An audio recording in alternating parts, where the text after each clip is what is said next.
আসসালামু আলাইকুম। আজকে আমরা আলোচনা করব স্টিম পাওয়ার প্ল্যান্টের একটি গুরুত্বপূর্ণ বিষয় হচ্ছিল র্যাঙ্কিং সাইকেল। র্যাঙ্কিং সাইকেলটা এমন একটি সাইকেল যার উপর ভিত্তি করে আমাদের বড় বড় যেরকম স্টিম পাওয়ার প্ল্যান্ট গুলো রয়েছে এগুলো পরিচালিত হয়। আজ এই র্যাঙ্কিং সাইকেল নিয়ে আলোচনা করব। র্যাঙ্কিং সাইকেল মূলত এটি এক ধরনের ভেপার সাইকেল। আমরা আমরা এখন র্যাঙ্কিং সাইকেলের মাধ্যমে র্যাঙ্কিং সাইকেলের চিত্রটা অঙ্কন করব এবং এর ডায়াগ্রামটা অঙ্কন করব আর কি। প্রথমে র্যাঙ্কিং সাইকেলের জন্য কি থাকে, সর্বপ্রথম র্যাঙ্কিং সাইকেলের জন্য কি থাকে, একটা পাম্প থাকে, ফিড ওয়াটার পাম্প, এবং থেকে পানি পাম্পিং হয়ে গেল হচ্ছিল এই পাশে বয়লারে। পানিটা পাম্পিং হয়ে বয়লারে আসলো এবং বয়লারে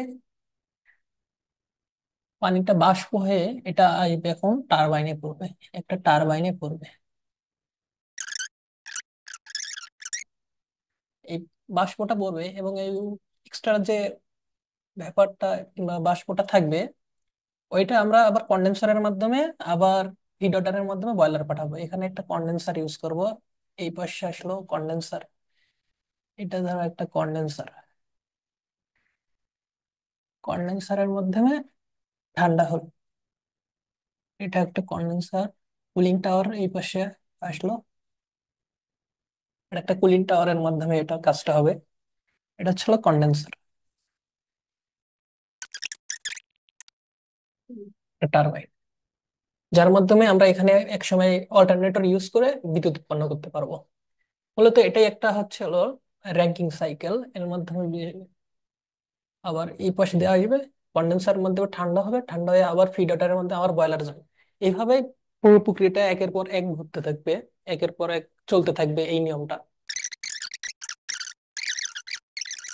পাম্পের মাধ্যমে পানি পাম্পিং হলো, পাম্পিং হয়ে গেল হচ্ছে বয়লারে, বয়লারের মাধ্যমে পানিটা হিট হিট হয়ে সুপার হিট হয়ে বাষ্প পরিণত হয়ে ওটা আবার কি হলো 3 নম্বরের মাধ্যমে টারবাইনে আসলো। টারবাইনে পড়ার পরে আবার কন্ডেন্সারের মাধ্যমে 4 নম্বরে দিয়ে আমরা পাম্পে চলে আসলো। এটাই প্রক্রিয়াটা একের পর এক ঘুরতেই থাকবে।